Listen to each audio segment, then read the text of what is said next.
Hey guys, Drifter here. Welcome to Overwatch In Depth. In today's episode, I want to talk about Winston. He's the tank that doesn't really tank, perhaps one of the least played characters in the game, but one of my overall favorites and one of my best characters depending on the map. Got a lot to talk about Winston today because I think he's a lot better than people give him credit for, even though he definitely is a niche pick. He has a total health pool of 500 with 100 points of armor and 400 of health. The 100 points of armor isn't a lot, all things considered, and especially considering that Winston gets focused a lot and he has to close quarters combat people because of the Tesla cannon, the health doesn't last very long. While Winston is a tank and he does have more health than some of the other tanks, it just has a tendency to not last very long because you're often fighting 1v4 or 5, whatever, diving the backlines as Winston, and you get focused down really hard. First thing I want to do today is talk about the Tesla cannon. It is a very strange weapon, even in a game full of strange weapons. It is a multi-target lock-on in a 6-meter wide cone and deals damage over time. And by multi-target, I mean you can electrocute more than one person at a time.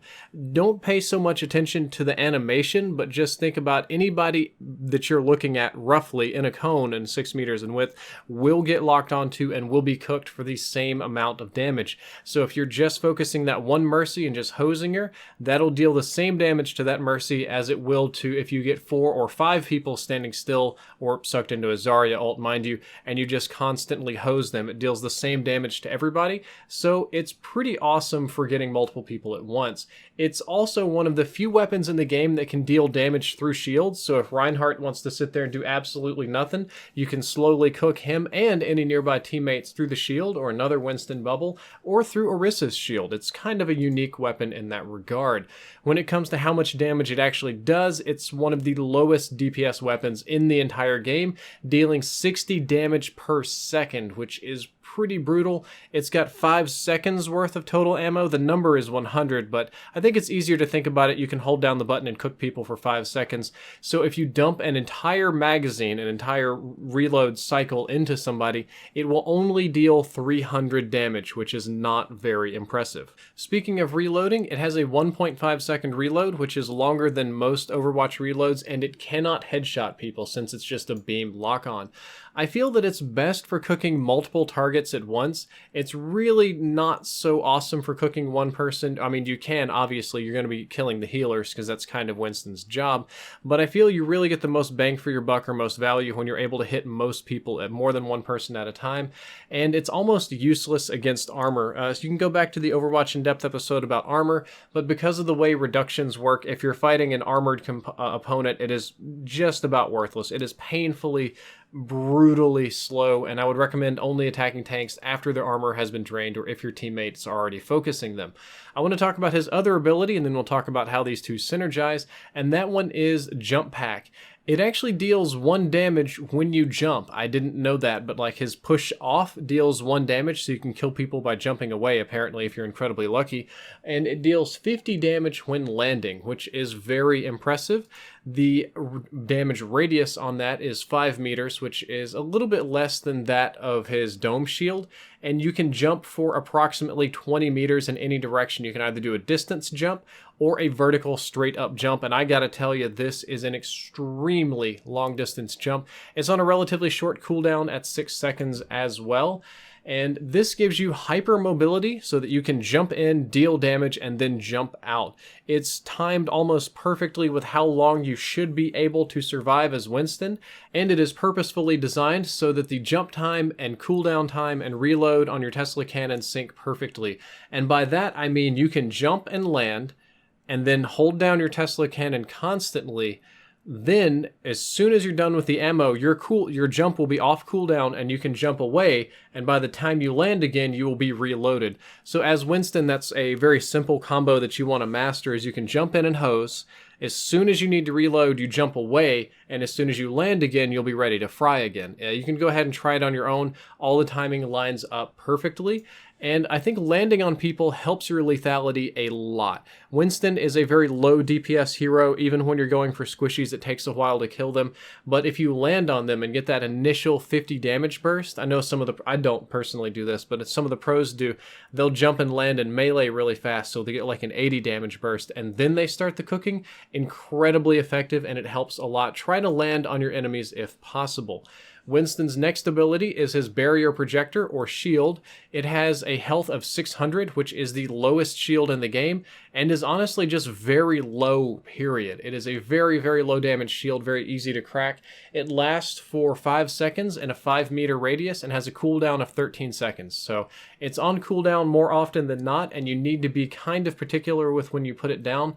It seems to be designed to create a temporary safe space for your team to shoot through and not necessarily a shield to protect them. It's too weak to protect them long term, but if you jump into the enemy backlines and put the shield down, it prevents them from shooting into you and allows your teammates to shoot through it, or you can temporarily throw it down so your teammates can shoot through it. But please keep in mind that the shield is very weak and should not be relied on for long-term protection at all, especially with any degree of focus. It's going to crack very, very quickly.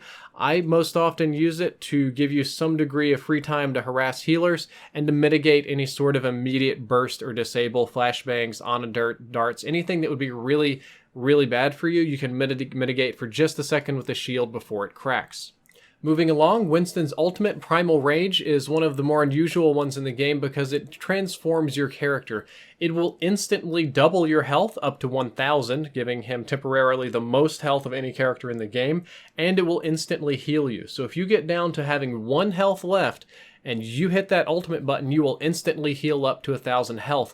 Of note, if Ana hits you with a biotic grenade, though, you don't get the heal, so do watch out for that. However, it transforms you into a melee-only character, but it increases your melee damage by 10, so you'll be dealing 40 per hit or 40 per monkey paw swing thing, whatever you want to call Winston doing. It's kind of unusual because when you do this, your movement speed also increases, albeit slightly. You do run faster, and the melee hitbox size increases, as in your arms. You get more swing, reach, and more hitbox than a normal melee. It makes it much easier to slap people around. When you do slap them, it knocks enemies back. You can just knock them into a corner and keep pounding them, push them off the map, or something like that. It will change the cooldown on your jump pack ability to 2 seconds, so you can almost spam this one. You can actually use your jump pack ultimate and then use your jump pack again to kind of double jump midair. I've managed to save myself from falling off cliffs a few times with that one. And your overall ultimate duration is 10 seconds, which is quite a long time to be dealing with an angry monkey. And in my personal experience, Winston's ultimate charges very fast if you're doing your job and harassing. You don't have to do that much damage or hurt that many people to get the points to charge up your ultimate. I find that I have mine more often than not. I will say that you rarely get any kills with a Winston ultimate, at least not without your team's cooperation, but it is an enormous disruption. That is absolutely what it's designed for.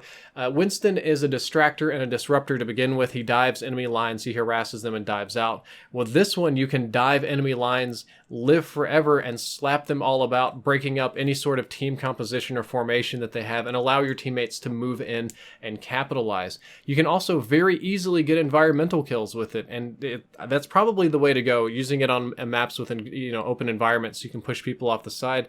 It's kind of hilarious when you get nano boosted too, because that'll give you 2,000 effective health, or like Reinhardt's shield, and increase your damage a bit. So that can be kind of fun, but maybe not the greatest of ideas. When it comes to what Winston is good at, where's he strong at, where's he weak at, how should you be playing Winston? Winston is a terrible primary tank. He may be the worst solo tank in the entire game, and he is much more of a flanker than a tank. He is a disrupting, flanking tank. He is a really unusual tank, primarily for offense. I know the pros use him for defense, but their gameplay is slightly different. His job is to jump into the enemy backlines and kill the healers. He doesn't deal a lot of damage to armor or in general, but if he lands on a Mercy and then just starts cooking her with the beam and she can't get away, she's going to die. You can do the same thing to Zenyatta. Lucio's a little bit harder. You can do it to Ana if she doesn't hit you with a dart, or even if she does hit you with a dart or grenade if the teammates wake you up. And pretty much anybody that's squishy, Soldier, Genji, anybody that doesn't have armor and does have low health, he can jump into their backlines and harass them, and nobody can get close to you without risking some degree of electrocution. So they have to be able to take some damage to challenge you. Your pretty much primary job is to jump in, kill Mercy, jump out, rinse, wax, and repeat. It's a very straightforward strategy, but you do end up being dependent on your team both for heals and follow-ups. In most cases, when you dive the back lines, you need a Zenyatta orb, you need a little love from Mercy on your way out, you need a couple of shots from Ana to keep you alive, and on top of that, you're also going to need your team to move in there with you and use your distraction as an opportunity. If you have a non-cooperative or non-communicative team, it's going to work very, very poorly.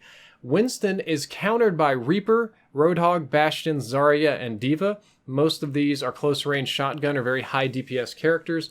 Reaper is just going to chunk him with the shotguns. Roadhog is going to chunk him with the shotguns. Bastion deals way too much damage and has too much armor for Winston to do anything to him. Zarya gets easy mode charge off of his electric beam, and she can charge hers. D.Va's the same kind of thing. She's probably the hardest counter in that she's a close-range shotgun super tank with tons of armor, and she just makes your day absolutely miserable. However, Winston hard counters Genji, Mercy, and Widowmaker.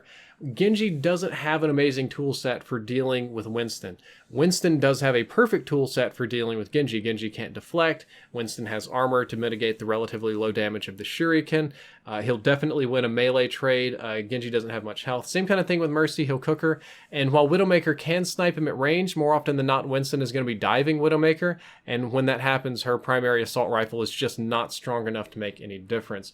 As for softer counters or normal counters, Winston will counter Zenyatta, Hanzo, Soldier, Sombra, and Tracer pretty hard. He can make their lives very, very miserable. Most of these characters do have the ability to out DPS Winston, given perfect aim, given no disruptions, given that Winston doesn't use his shield to walk back and forth and make it to where he can't hit them. But Winston is a great character. I totally get why a lot of people don't pick him, and I wouldn't even recommend picking Winston for every map all the time. But if you know what you're doing and you have good team follow-up, Winston is an awesome hero. Guys, that is all for this episode of Overwatch in Depth. I hope that you learned something useful. If you did, don't forget to like, favorite, and subscribe. Drifter out.